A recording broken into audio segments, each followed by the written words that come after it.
Hey heathens, it's Gundini, and I got something cool for you. And it's not a gun review this week. This week, we're doing a review on a knife. And this one is the Kershaw Cryo.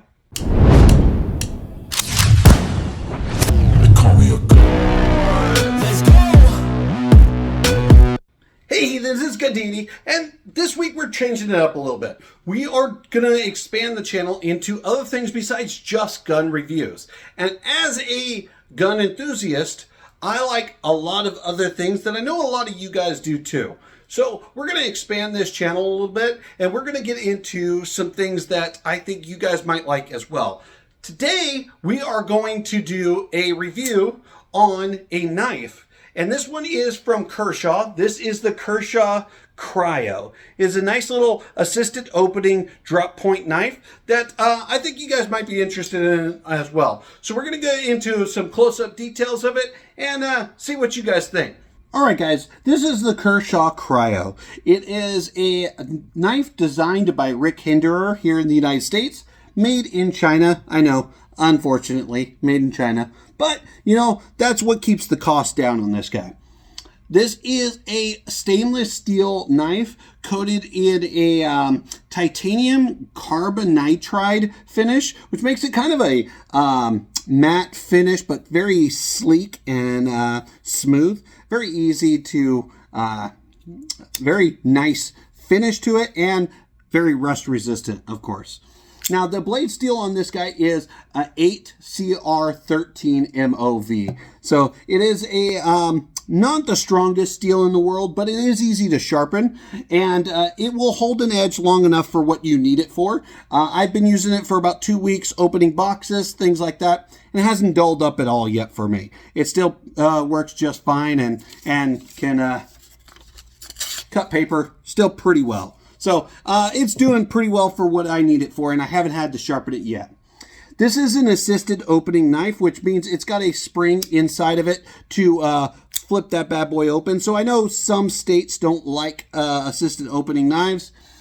If that's your state, unfortunately, this knife would not be for you because it is assisted opening, like I said. This blade design is what they call a drop point design, which means that the point drops below the top access point of the blade and drops down. Drop point makes sense, right? Yeah. This knife is a frame lock knife, which means part of the frame is actually the locking mechanism for the blade. I'm a fan of frame locks, mainly because they are a sturdy locking mechanism and a lot sturdier than, say, like a linear lock, which let's see if I have a linear lock here. Let's see. A lot sturdier than, say, like a linear lock, in my opinion. Now, linear lock's still a great locking mechanism, but over time they do wear out, and you have to do some adjustments to them. These frame locks, not so much. But the negative side about a frame lock is it does make it a little heavier on the flip open to get it to open, because there's a lot more tension on the blade. So that being said, there's give and takes for both. I'm a fan of frame locks, but I don't mind either way, frame lock or linear lock. They both work just fine. Just over time, you may have to do some adjustments on your linear lock. This guy has steel tube spacers inside of it, so it allows for that easy flip open, that quick flip open, and that smooth action. It's a very nice, smooth actioned knife. I really like it.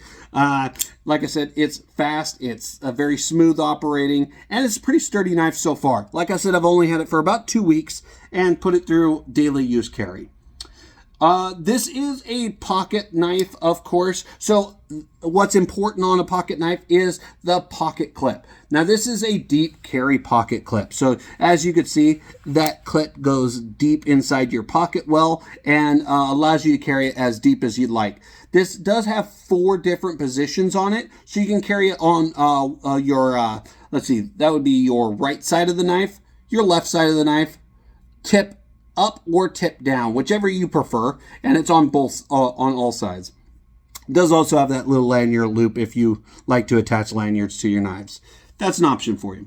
I will say over 2 weeks of having this pocket clip is very stiff, and for my pockets, it's a little too stiff. I'm going to actually have to take this out and bend it out a little bit just so I can get it in and out of my pockets a lot easier. Because as you can see, there's a lot of tension on that pocket clip. So it's a little tight for my opinion, for my use right now. I may have to make some adjustments to it, but I didn't want to make any adjustments before having this video come out. Let's go over the actual specs of this knife, and then we'll go over my opinions at the end. So overall blade length of this guy is 2.75 inches. So it's definitely in that reasonable length for most states. I don't think most states are going to have a problem with the blade length. It might be just that assisted opening that most states might have. Thickness of the blade is 0.118 inches. It's a very thin blade, but does have a little bit of girth back here. It's not as thin as, let's see, do I have any blades that are, it's probably about as thin as my Civivi right here. So still a very nice blade width without getting too gaudy and too thick for everyday use. Fully open, this is 6.5 inches long from tail to tip. So it's definitely a decent sized knife for everyday use, and you can get a good nice grip on it. I really do like the little thumb choils up here. Gives you a nice grip right here. You get with this little flipper, kind of gives you a spot to put your index finger so you can grip nice and high on this knife and get a good grip with those thumb choils and everything. Could have brought the thumb choil down a little bit further on the blade, but it's still very reasonable.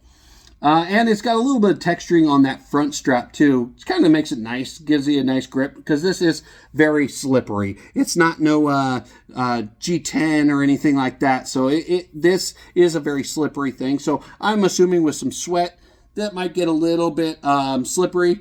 Nice having those little that little choiling texture on it to give you a nice good grip. Overall weight on this guy is 4.1 ounces. So it's a very light knife, easy to carry every day. And I think that's very important for a everyday carry knife.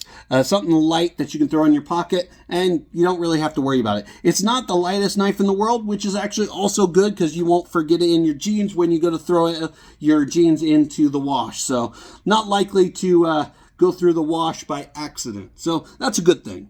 Now, a couple points to point on this guy is, like I said, it is the 8CR 13 MOV, so it's going to be an easy knife to sharpen.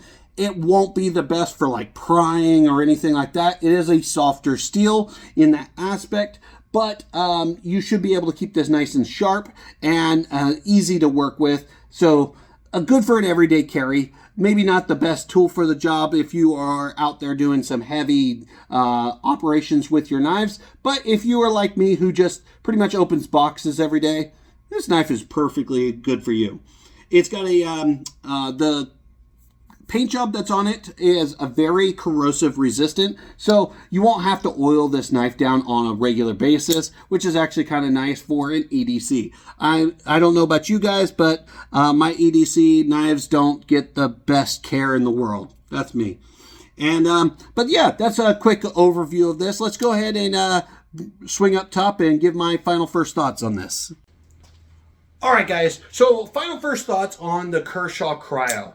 I think it's a really nice little EDC knife, especially for the price point that they are. They're well in that budget range. I'm going to definitely put a link in the description below if you want to get one for yourself. But it is a very nice little knife, and it's kind of a fidget toy because, you know, doing this all day is very addictive. But it is a very nice little EDC knife, and definitely something you guys should check out if you are in the mood for a budget knife that you don't care if you get it dinged up or it gets lost because it didn't cost you a fortune like your Benchmade.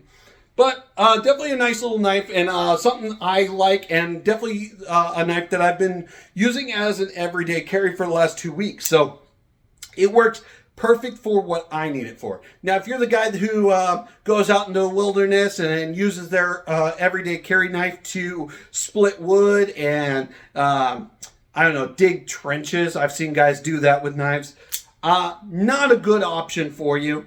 This blade steel is not going to be strong enough for that. And maybe the frame lock is not going to be sturdy enough for that kind of use. Folding knives aren't that good for that kind of use anyways. But nonetheless, not really the knife for those guys who are out there cutting wire and things like that. This knife is more for you guys out there, much like me, who open a lot of boxes and maybe need a knife for cutting some string or cutting some rope, or, you know, cutting my kids' packages open. Whenever they get a new toy, they always have all those straps and stuff like that in there. So that's a good option for you as well. And it'll be a good little protection knife because it's still big enough to use for protection. So options for you. Granted, is it the best option? No, but that's not what an EDC knife is for. It's not the best option. It's the one that you carry every day, right? But that's my quick opinion on the Kershaw Cryo. This is going to be the start of a segment of videos that I'm going to be putting out that are going to be reviewing blades and other fun things that you guys carry on a regular basis. I have quite a few knives that I could do reviews on. We're going to be doing a lot more knife reviews and EDC gear reviews, things like that. Just kind of expand the channel a little bit.